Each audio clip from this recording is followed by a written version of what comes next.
Dami ni debatana sumurung siyan sa luhut na roha. Iman na mga ramoti akate-ate dohot pikiran muna. Di bagasan Kristus Jesus Tuhatay. Amin. Shalom. Hata ni Tuhata nagabi o jahata di tonga-tonga ni Mingguta Sadaryon. Imanatar surat di surat ni panurirang Jesaya biddu ono puludolu mamukka may siyanaya 10 sada sahat rodi ayat 10 obat. Ujaha mahatan itu hatta tapay utihut ma di bagasan rohat tabi. Alay sa itoktong do ang goibana marningot di bangsona uju di ngulu ni si Musa di aka ari narobi.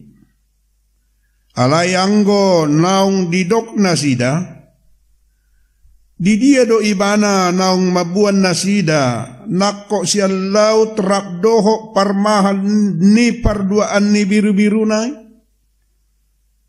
di dia ibana marsagihon todina na badiyay tutonga-tonga na sida.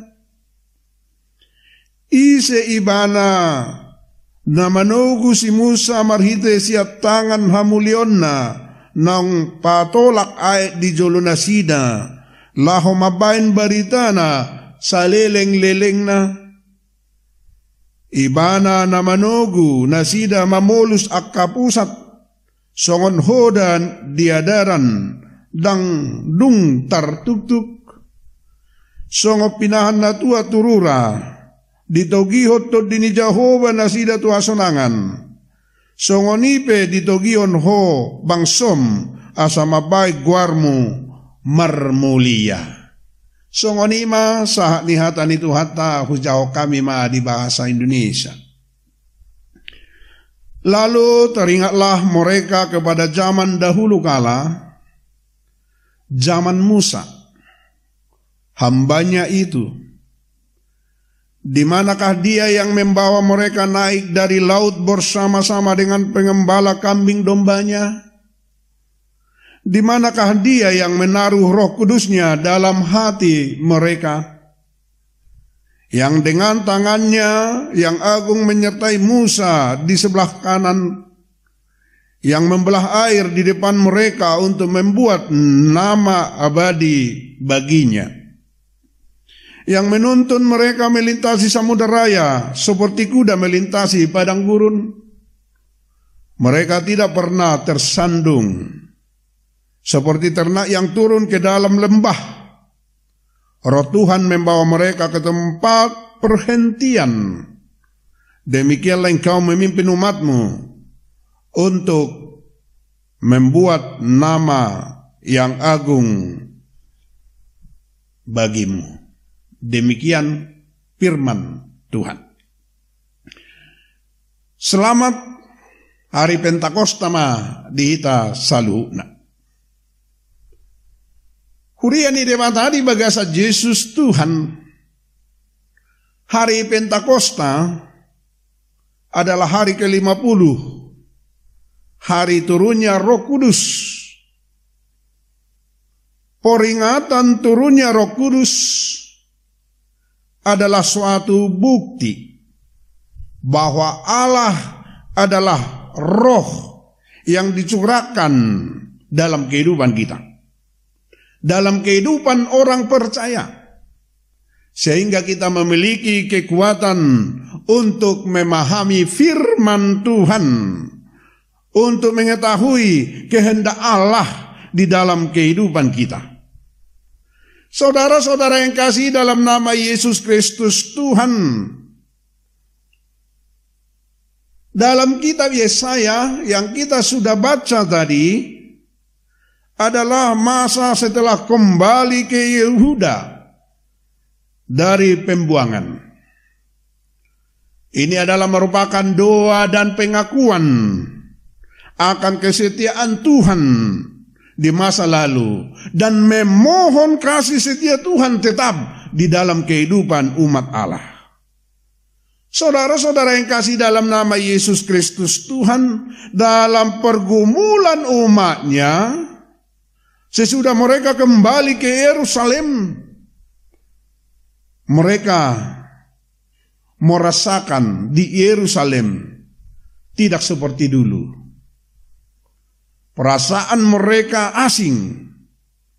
Walaupun mereka sudah kembali ke rumahnya sendiri, identitas sebagai bangsa pilihan bahkan semakin dipertanyakan. Perasaan mereka bahwa Tuhan itu jauh dari kehidupan mereka. Saudara-saudara yang kasih dalam nama Yesus Kristus, di masa inilah Yesaya hadir, memberikan pengharapan dengan mengingat bahwa perbuatan Tuhan di masa lampau.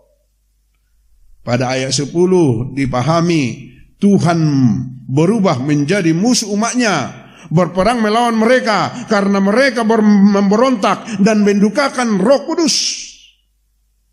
Umatnya pada saat di Yerusalem merindukan kembali masa-masa di mana Tuhan berperang bagi mereka, bukan berperang melawan mereka. Pada saat itu jugalah mereka sadar. Mereka mengingat bahwa Tuhan adalah yang selalu menuntun setiap langkah hidup mereka. Dalam nats kita, mereka berkata seperti ini, di manakah dia? Mereka mencari Tuhan. Tuhan yang sejak zaman dahulu kala, zaman Musa, selalu memberikan pertolongan bagi umatnya. Mereka mencari Tuhan yang memberikan Roh Kudus dalam kehidupan umatnya. Ayat 11 tadi. Saudara-saudara jemaat Tuhan, peristiwa yang tidak pernah dilupakan bangsa Israel adalah saat mereka bebas dari Mesir, di mana Tuhan, Roh Tuhan menyelamatkan mereka menyeberangi Laut Merah dengan membelahnya menjadi dua, hingga mereka umat Allah bisa melintasi Laut Merah. Mereka melintasi samudera raya seperti kuda melintasi padang gurun. Mereka tidak tersandung dalam perjalanan mereka sampai tiba ke tempat perhentian mereka.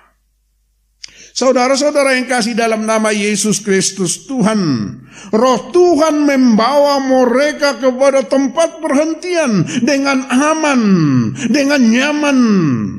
Walaupun mereka lelah dalam perjalanan, Roh Tuhan yang menuntun mereka hingga mereka merasakan kuasa Tuhan di dalam kehidupan mereka. Inilah doa dari Yesaya, doa pengakuan dan permohonan ini mewakili umat Allah bermohon agar Tuhan menghidupkan kembali hubungan umatnya dengan Tuhan Allah.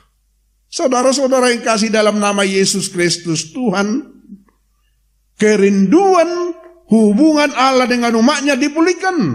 Kerinduan mereka tetap bersuka cita dan tetap penuh dengan berkat Tuhan di tengah-tengah Yerusalem.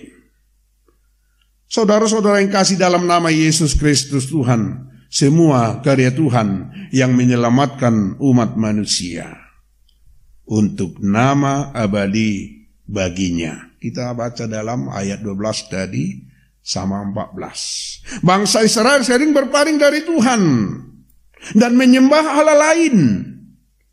Namun Tuhan selalu menunjukkan kepada mereka kuasanya yang melampaui kuasa ilahi apapun. Artinya Tuhan yang selalu memapa, Tuhan yang selalu menyelamatkan, Tuhan yang selalu berbuat yang baik bagi mereka, dan tidak ada Allah lain seperti itu.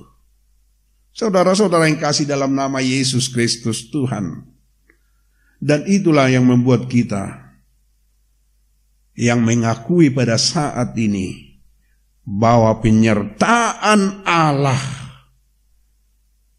di dalam Roh Kudus kita selalu dikuatkan dalam kehidupan kita. Yang pertama, menerima karya Allah di masa lampau. Itulah yang membuat kita berubah dan membuat kita keluar dari pergumulan kita, berpaling kepada Allah. Karena penyertaan Roh Kudus kita bisa dituntun, dibimbing ke jalan yang benar. Walaupun kita menghadapi rintangan dan hambatan dalam kehidupan kita, Roh Kudus selalu bekerja. Saat kesulitan menghempit, saat kita menghadapi masalah, mencari Tuhan, kita harus berikan hidup kita betul-betul hanya kepada Tuhan dan berpaling dan bertobat, menyerahkan hidup kita dipimpin oleh Roh Tuhan.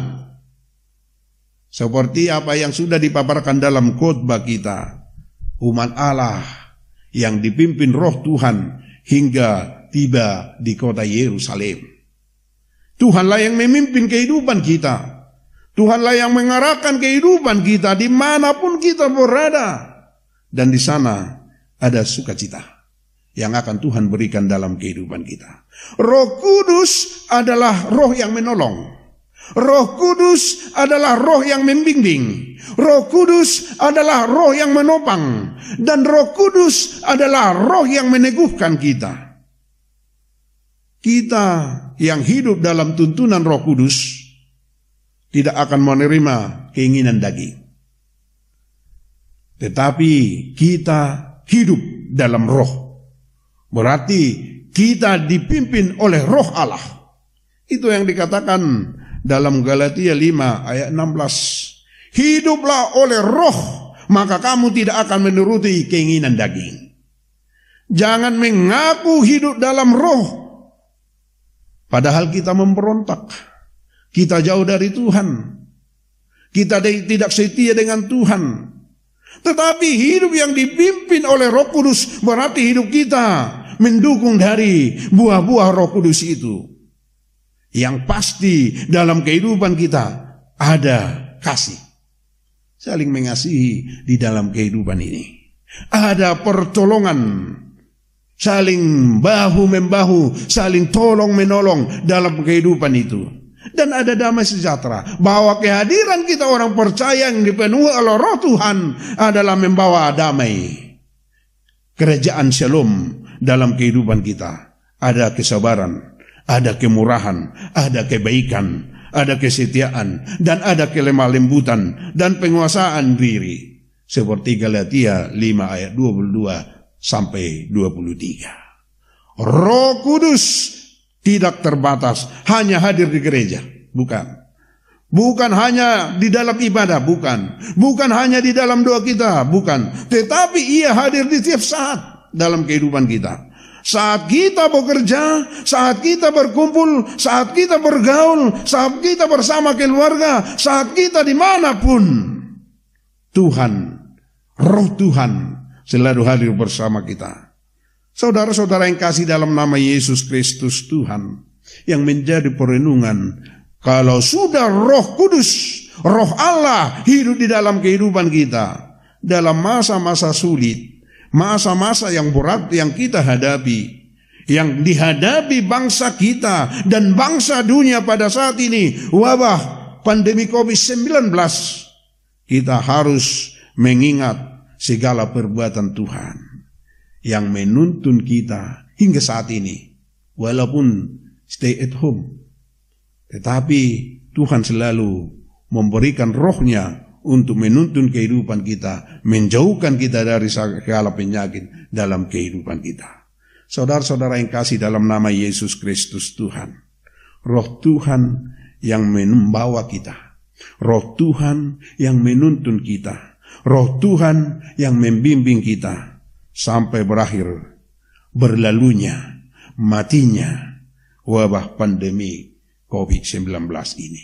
Yakin kita akan bersuka cita hanya di dalam Yesus Kristus. Karena Roma 8 ayat 14 dikatakan, semua orang yang dipimpin Roh Allah adalah anak Allah. Kita adalah anak Allah. Amin.